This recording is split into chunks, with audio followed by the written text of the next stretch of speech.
Despite a backdrop of inflation and financial instability, there is new money being made and plenty of it. This series looks at the disruptors who are making moves to secure their place at the table. Oh my God!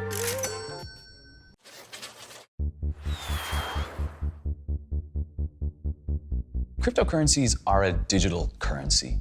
They don't have a paper form, and there's no government to support them. They live purely online and are digital only.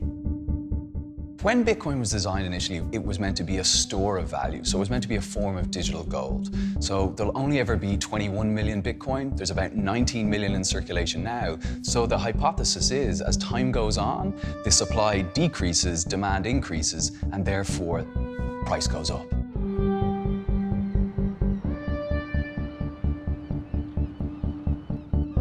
Shalom Osiadi is a Bitcoin entrepreneur who has focused his Dublin-based startup to Nigeria, a country that Forbes magazine describes as the most crypto-curious place on earth.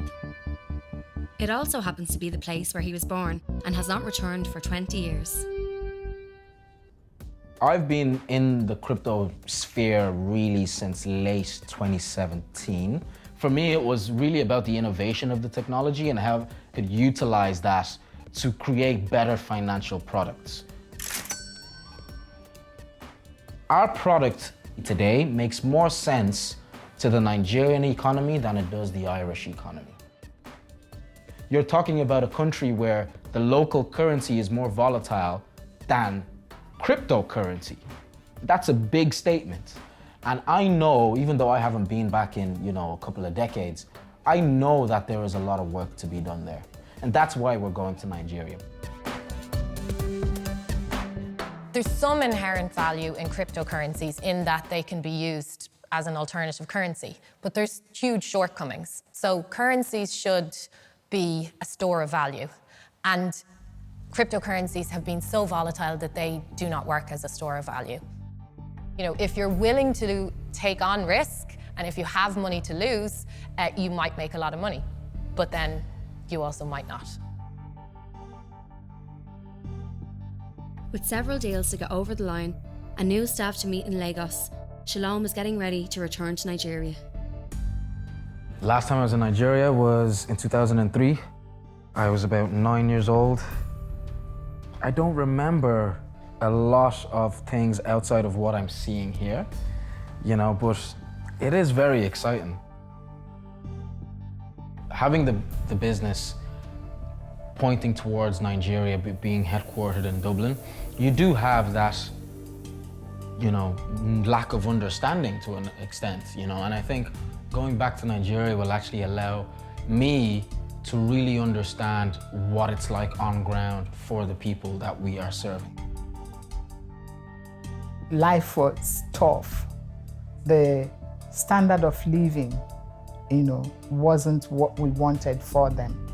And I kept telling him and the sister, I said, listen, you people, you're going to school abroad, we're going to get out of here.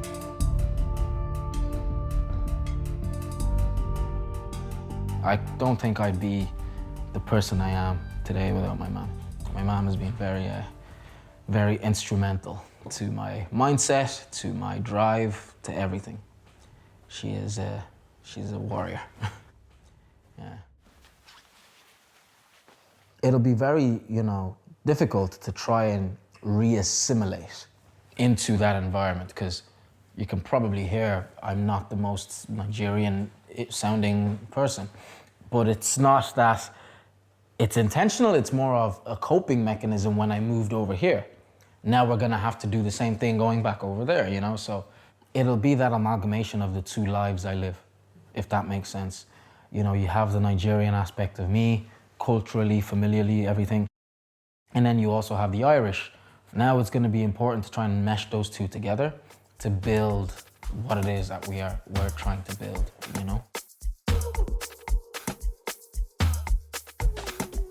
Break your neck when she walks in, straight fire.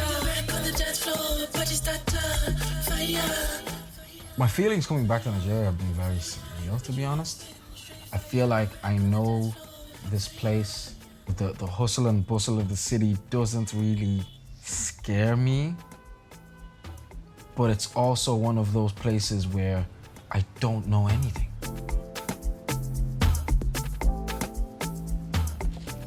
We are in Anthony Village in Lagos, Nigeria. This is the house that I essentially grew up in. This is the last place I lived in Nigeria before my family relocated to Ireland. Wow.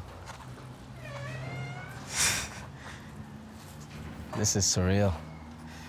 This is very surreal. It's amazing to see this, it really is.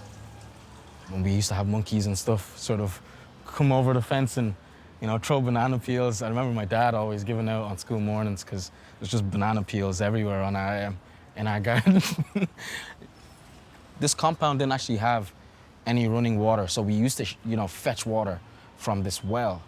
And now it's closed up now because there's functioning water supply and everything. So you actually have to fetch water, the water you drink, the water you'd use to shower, you know, everything. And yeah, it's mad seeing this, and I think, wow. One thing for me that it does, it solidifies in my head how aggressively hardworking my parents were to come to Ireland, you know, the way they did.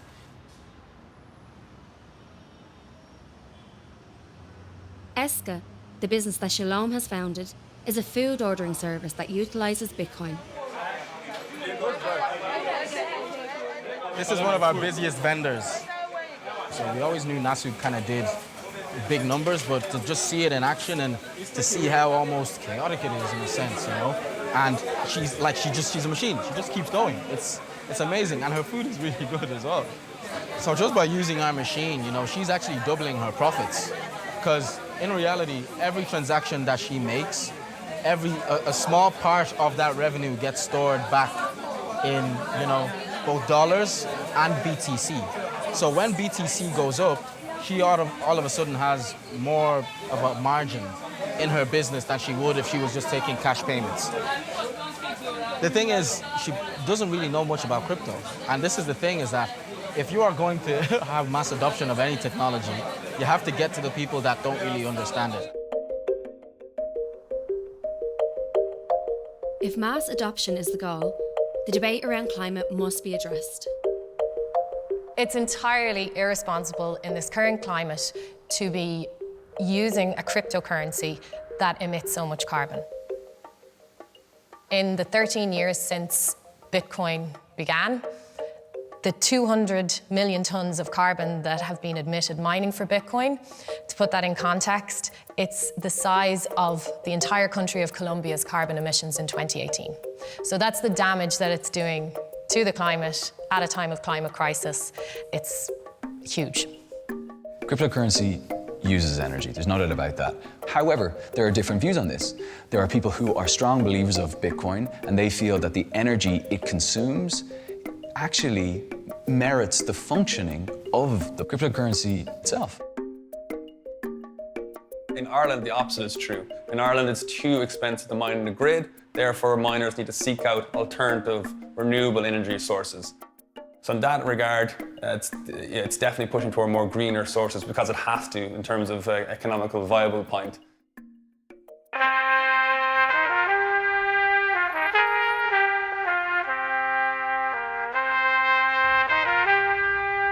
So obviously last year was a big year for crypto. What was the effect on Lagosians and Nigerians altogether? The effect was huge.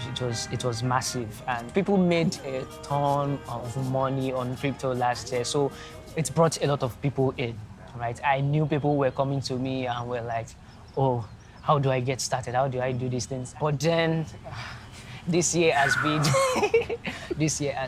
terrible, bad. Right? It has been bad. I think if you're able to get people to, start their crypto journey this year, you'll probably be one of the best salesperson in the world. So adoption has grown obviously since last year, right? Who are the people using crypto? It's not just the people who need the money, right? You see high-class people who already have money doing crypto. You see middle class, you see low-class people trying to do something with crypto. And doing a crypto business in Nigeria, if you do it well, I think your chances of succeeding is high. Any Nigerian at this point is looking for an alternative to the Naira.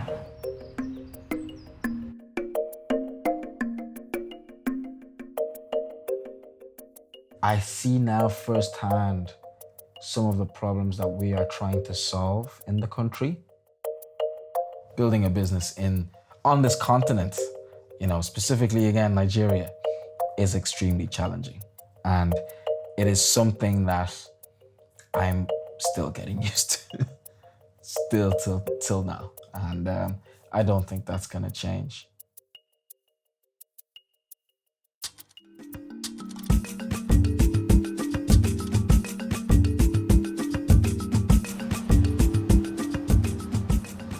A deal here with the bank is, very important for us over the next 12 months. This has essentially been the whole point of this trip, is to sort of get here and have this meeting with them. And we'll be happy to sign this document and an agreement with you. Being able to deploy our technology at such a scale, via this partner is going to be really, really huge for the company, both in terms of revenue as well as, solving the problems that we do currently have in this country. But on a personal front, I am tired. I haven't really slept in 2 days. And, it's going to be another long day today.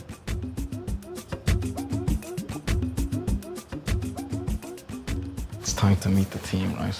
And hopefully we can, we'll see how it goes. I'm a bit nervous, right?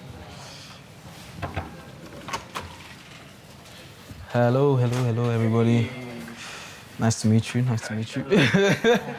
What's up? Doris, nice to meet you. Miracle, nice to meet you. This is essentially where we work now. We are a small team, so a 4-man team realistically. And then obviously myself and some of our engineers are in Ireland. But we are hoping that by this time next year, it'll be a lot bigger space with more people and doing a bit more, We definitely have big plans and big dreams for the business. But my mom always says, never despise the days of small beginnings. And I think we are definitely in the days of small beginnings at the moment.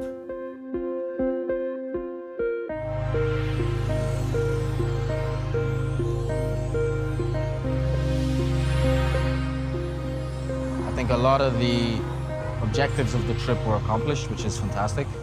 But now I think the thought remains as to next steps, with the business in Nigeria. Like being here, I've kind of come to realize that a lot of what needs to be done needs a personal touch. We can definitely speed things up and have a lot more better execution if I'm here. And that's one of the biggest takeaways that I'm realizing about it, And I need to give it, a lot of thought, and I need to really dig deep and ask myself, where I see my life going. My identity has always been split. I'm as much Irish as I am, in a sense, Nigerian. But being here has allowed me to kind of see that the Nigerian in me is just as strong as whatever Irish I have in me. I am Nigerian and Irish. I'm Black and Irish.